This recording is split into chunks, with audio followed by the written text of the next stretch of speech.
Olá, sejam todos bem-vindos a mais um vídeo do canal Perfumando. Hoje é mais um vídeo de bate-papo. Hoje eu quero falar para vocês um pouco sobre minha deficiência visual, contar como que foi, se eu nasci ou se eu adquiri depois, enfim. Antes de entrar em detalhes, peço a você que está visitando o canal pela primeira vez, se inscreva no canal, ative o sininho para receber notificações. Deixe seu like, seus comentários, pois tudo isso é muito importante para ajudar no crescimento do canal. Não se esqueça de me seguir no Instagram para ficarem por dentro das novidades, de tudo que estou testando e muito mais. Bate-papo, tá? Fiquem abertos se vocês quiserem saber alguma coisa, se vocês querem fazer alguma pergunta, vocês querem que eu responda alguma coisa, deixa para mim nos comentários aí, tá? Que será válido aí para como tema para próximos vídeos. Então, hoje eu vou falar um pouco sobre a minha deficiência visual, como que iniciou, enfim, vou contar um pouquinho para vocês, tá? Eu tenho sim uma deficiência visual nos dois olhos. Ela foi descoberta quando eu nasci.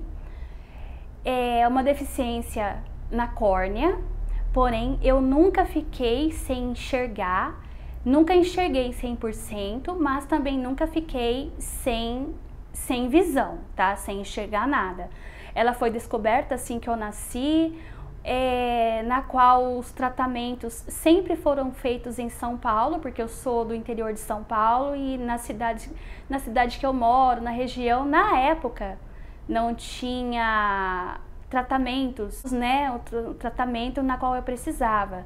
Então, várias complicações aqui. Eu tenho glaucoma, eu tenho problema na córnea, enfim, são várias complicações, tá? E aí, assim que foi descoberta, né, a minha deficiência visual, que o médico constatou o que eu tinha, o que eu precisava fazer, o tratamento e tal. Sempre a minha mãe me acompanhando, sempre me levando nos médicos, então fomos buscar tratamento em São Paulo. Então todos os meus tratamentos, cirurgia, consulta, tudo feito em São Paulo. E na época, era uma época que a gente não falava tanto em convênio médico, plano de saúde, né? Porque eu nasci em 1982, então na época não se falava muito em plano de saúde, então era tudo particular. Barato não era, né? Mas enfim, né? Precisava fazer o tratamento, então teve que ser feito tudo particular. Então, com 30 dias eu já fui submetida à primeira cirurgia da córnea. Claro que cada cirurgia era em um olho apenas, tá? Porém, o que acontece? É uma cirurgia de córnea, então sempre precisava de encontrar doadores, né? Então, quando surgia o doador, aí o hospital entrava em contato com a gente para saber se a gente tinha interesse de fazer a cirurgia e tal. Aí virava aquela coisa, né? Porque não tinha tempo, era tudo assim muito rápido. Então tinha que arrumar mala, correr atrás de passagem, porque na época era ônibus, né? E então assim era muito complicado. Mas enfim, toda a cirurgia de córnea que eu fazia, o meu organismo rejeitava a córnea, então por isso que eu nunca conseguia enxergar 100%. Assim, e também não ficava sem enxergar nada. Sempre tinha rejeição, sempre o meu organismo rejeitava, enfim, mas nunca a gente deixava de tentar. Então o primeiro transplante, recém-nascida praticamente, 30 dias já estava lá fazendo o transplante. E o tempo foi passando, então sempre os tratamentos foram feitos em São Paulo, tinha que ficar por lá, para o médico acompanhar todo os procedimentos cirúrgicos, ponto, remédio, essas coisas. E eu era muito pequenininha, né, recém-nascida, dava muito trabalho, porque criança não entende, né? Criança não sabe o que está se passando. Simplesmente quer colocar a mão onde não pode, quer arrancar o curativo, quer pular, quer brincar. Então a maioria das minhas cirurgias foram feitas durante a infância. Com 30 dias, depois foi indo, passando o tempo, fazendo mais e mais, sempre lá em São Paulo. Aí depois foi passando o tempo, Aí com 8 anos eu fiz mais uma cirurgia, o mesmo resultado, rejeição, porém não conseguia o melhor resultado, mas também nunca deixava de enxergar. Aí fui, quando adolescente também, fiz mais cirurgias e cada vez era num olho, tá? Às vezes algumas foram no olho esquerdo, outras foram no olho direito, porém o olho que eu enxergo um pouquinho melhor é o esquerdo. O direito eu enxergo, mas não tanto, né? Ele está aqui, mas eu uso praticamente mais o olho esquerdo, tá? Porcentagem que eu enxergo, eu não sei exatamente. Porém, eu consigo ler, eu consigo escrever, consigo ler a fonte tamanho 20 do computador. Aí eu consigo ler tranquilamente. Agora, fontes mais pequenas eu já não consigo. E é tudo de pertinho, então eu tenho que ler, encostar bem pertinho, tanto que a tela do meu celular, a tela do meu computador, é tudo ampliada para que eu possa usar todos os recursos da informática, tanto do celular quanto do computador. E aí, gente, foi passando o tempo, eu sei que acho que foram, nessa história toda, foram feitos, acho que uns 8 ou mais transplantes, né? E tudo cirurgia bem complicada, cirurgia demorada, anestesia geral e aquela preocupação toda, né? Não minha que estava lá, mas da minha mãe que sempre me acompanhava, sempre estava lá comigo. E aí passou-se o tempo, foram feitas muitas cirurgias, depois eu já não precisava mais ficar todo o tempo em São Paulo, porque na cidade que eu moro já veio para cá um médico, né, que um dos médicos que trabalhavam na equipe, no local na qual eu fazia tratamento, então eu fazia cirurgia em São Paulo, ficava só uma semana lá e depois já vinha para minha cidade, para o médico daqui, fazia todo o acompanhamento. Se surgisse alguma complicação, aí eu iria de volta para São Paulo. Mas sempre foi assim, sabe? Foi muito corrido, foi muito... É algo assim complicado para falar para vocês.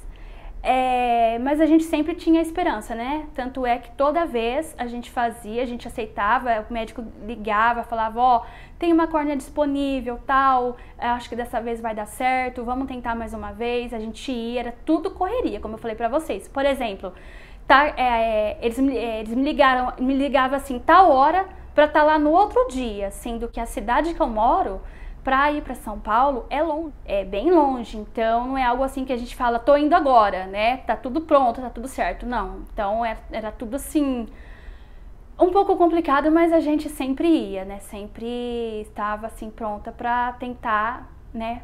Para mais uma oportunidade. Enfim, o tempo se passou, aí chegou o momento de eu ir para a escola, tenho a leitura Braille.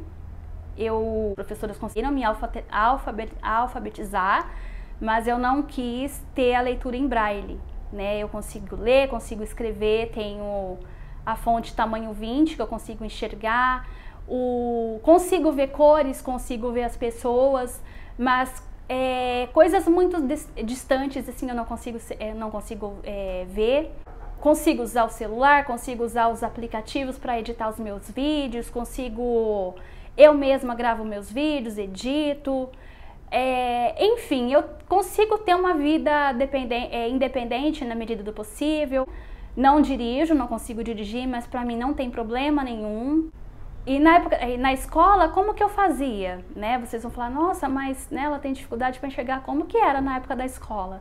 A escola funcionava assim, sempre sentava alguma amiga do meu lado, ia ditando, ia falando toda a matéria, porque na época eu não tinha como contar com o computador, como na época, se fosse para mim estudar hoje seria diferente em comparação à época atrás, né, há alguns anos atrás. Então, antigamente, eu não tinha disponível um computador, na época nem se falava de computador, né? Então, se fosse hoje, com certeza eu já levaria comigo para a escola um computador na qual eu conseguiria digitar as matérias. Hoje, né, tudo com essa tecnologia nova, temos tudo online, tudo pronto. Então, antigamente não tinha. Então, as minhas amigas, cada dia elas sentavam perto de mim, iam falando, tudo que a professora passava na lousa eu ia copiando, escrevendo.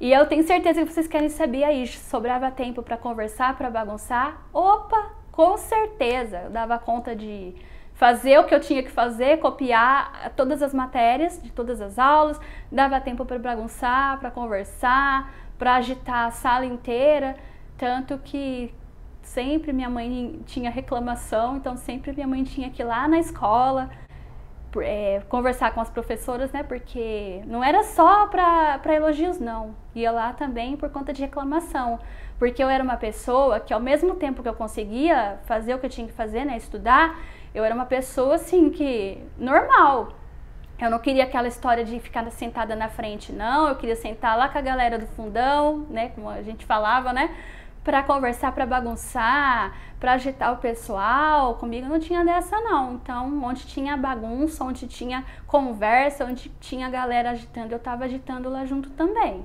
Então, sei que vocês falam, nossa, tô assustada, porque você é tão calminha, assim, né, tão delicada. Sim, sou calma, delicada, mas na hora da bagunça é legal, né?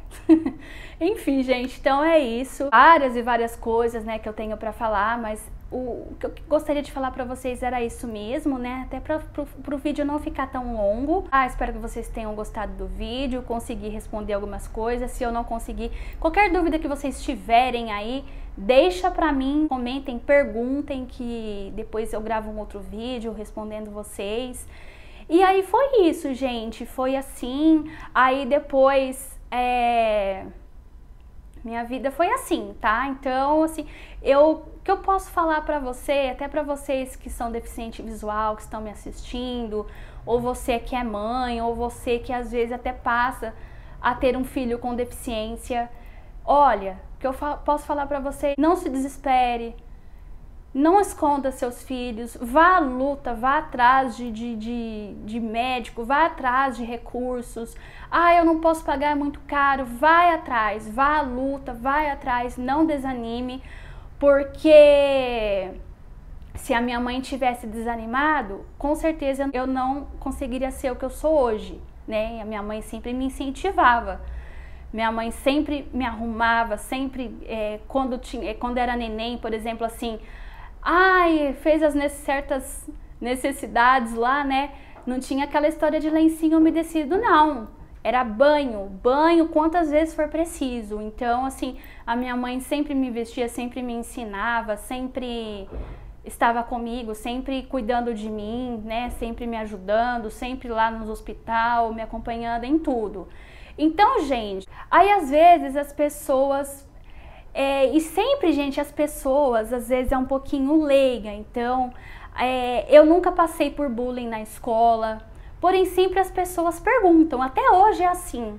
Elas perguntam, elas querem saber se eu enxergo ou se eu não enxergo. Algumas vezes, na qual eu estava passando pelas ruas, já escutei várias pessoas falar, ai, coitado, olha que dó. Ela não enxerga, como deve ser difícil, né? Às vezes a gente quer virar para trás e xingar e falar um monte para a pessoa. Mas por um outro lado, a gente tem que também pensar, porque nem todos têm instruções, são informados mediante aos portadores de deficiência visual. Então, para muitas pessoas, eles subestimam, né? Eles colocam um sentimento de dó, piedade, coitada, como em primeiro lugar de tudo. Então eles não imaginam que o deficiente visual consegue ser dependente, consegue ter uma vida normal, basta ir atrás, ir à luta e procurar aprender. Eles não imaginam que o deficiente visual pode trabalhar, pode utilizar um celular, pode utilizar um computador, pode ter uma vida independente na medida do possível, pode usar um aplicativo bancário, pode movimentar suas contas bancárias, pode tudo, gente. Tudo assim, na medida do possível. A gente não pode dirigir, mas existe Uber. A gente pode ter alguém que dirige por nós, quem tem condições financeiras pode pagar um motorista, enfim, gente. Então, assim, é um tema, na verdade, se a gente for parar para pensar, abrange tem muito assunto, muita coisa para falar. Então, assim, para o vídeo não ficar longo mais do que já está, então eu vou encerrar por aqui, tá? E deixem aí suas perguntas. Esse foi o vídeo de hoje, espero que vocês tenham gostado, fiquem todos com Deus e até o próximo vídeo Pergunta que eu respondo.